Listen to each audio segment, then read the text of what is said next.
쿵쾅 쿵쾅 챙챙챙. 친구들, 만약 편의점에 가서 과자를 사려고 하는데 지갑에서 돈 대신 묵직한 철덩어리를 꺼내 밀면 어떻게 될까요? 아마 주인 아저씨가 깜짝 놀라며 경찰을 부를지도 모릅니다. 하지만 지금으로부터 2000년 전 우리 땅에 실제로 쇠를 돈처럼 쓰던 나라가 있었습니다. 그뿐만이 아닙니다. 그 나라에서 만들어진 단단한 강철 갑옷과 무기는 주변 나라들의 부러움을 한몸에 받았지요.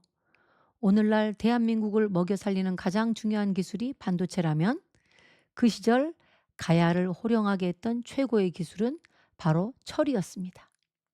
그런데 이 뜨겁고 단단한 철의 나라에 사람들의 마음을 부드럽게 감싸 안아준 신비로운 소리가 울려 퍼지기 시작했습니다.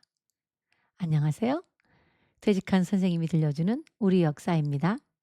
오늘은 바다를 호령했던 철기 제국의 비밀과 12개 가야의 마음을 하나로 모으기 위해 태어난 가야금의 아름다운 선율 속으로 떠나보겠습니다. 가야 사람들은 흙 속에서 철을 찾아내고 그것을 뜨거운 불에 녹여 원하는 모양으로 뚝딱 만들어내는 놀라운 기술을 가지고 있었습니다. 그 중에서도 가장 독특했던 것은 바로 덩이쇠입니다. 납작하고 길쭉하게 만든 철덩어리인데 가야 사람들은 이것을 시장에서 물건을 사고 파는 화폐, 즉 돈처럼 사용했습니다. 삼국지라는 옛 역사책에는 가야 지역에서 철이 많이 나는데 한반도 남쪽 사람들은 물론이고 바다 건너 외 일본과 저 멀리 낙랑까지 모두 와서 철을 사갔다. 모든 거래는 철을 돈 삼아서 이루어졌다. 라고 똑똑히 기록되어 있지요. 가야는 이 덩이새를 배에 가득 싣고 남해안의 물길을 따라 바다로 나아갔습니다. 덩이새를 넘겨주는 대신 국제 무대에서 귀한 보물과 비단 그리고 선진 문물을 받아왔지요. 금관가의 시조 김수로 왕이 바다를 품은 열린 마음과 당대 최고의 무역 자산인 철로 가야의 위대한 시작을 알린 것입니다. 그렇다면 가야의 철기 기술은 얼마나 대단했을까요? 가야의 무사들은 머리끝부터 발끝까지 철로 된 투구와 갑옷을 입었습니다. 심지어 그들이 타고 다니는 말에도 철로 된 갑옷을 입혔지요. 당시 백제나 신라 외의 군사들이 가죽 갑옷을 입고 싸울 때 가야의 군사들은 쇠판을 촘촘하게 엮어 만든 튼튼한 강철 갑옷을 입고 전장을 누볐습니다. 마치 고대의 아이언맨이나 강철 로봇 같았겠죠? 이 무시무시하고 단단한 철기 기술 덕분에 가야는 주변의 큰 나라들 사이에서도 당당하게 자신들의 영토와 문화를 지켜낼 수 있었습니다. 쿵쾅거리는 가야 대장간의 불꽃은 쉬지 않고 타올랐고 그 열기만큼 가야의 힘도 정점을 향해 달려갔습니다. 그러나 세월이 흘러 주변국들과의 전쟁 속에서 가야 연맹도 큰 변화를 겪게 됩니다.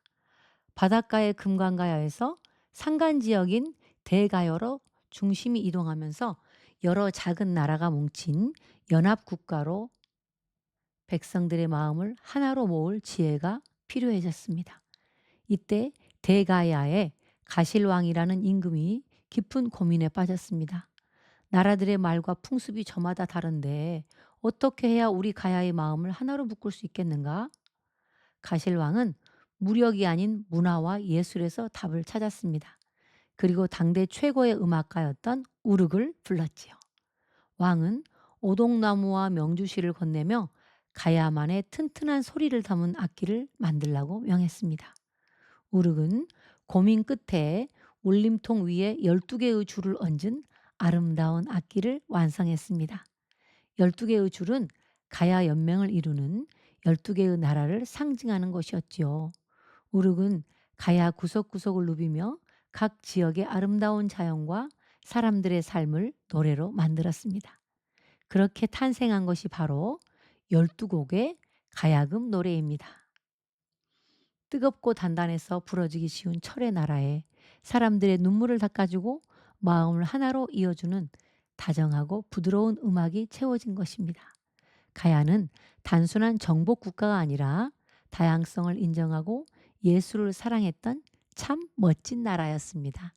하지만 영원할 것 같던 쇠돈나라 가야에도 어두운 그림자가 드리우기 시작합니다.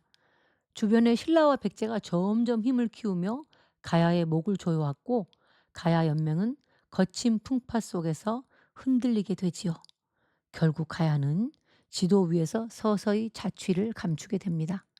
그렇다면 우르기 만든 가야금과 대장간에서 타오르던 강철의 기술은 그대로 역사 속으로 사라져 버린 걸까요? 아닙니다. 다음 시간 가야 시리즈의 마지막 장입니다. 사라지지 않은 가야 사람들에서 나라의 문이 닫히는 순간 내린 왕의 결단과 신라로 건너가 역사의 주인공이 된 가야 왕손들의 놀라운 반전 이야기를 들려드리겠습니다. 퇴직한 선생님이 들려주는 오늘 역사, 오늘 이야기 여기까지입니다. 다음 편에서 만나요.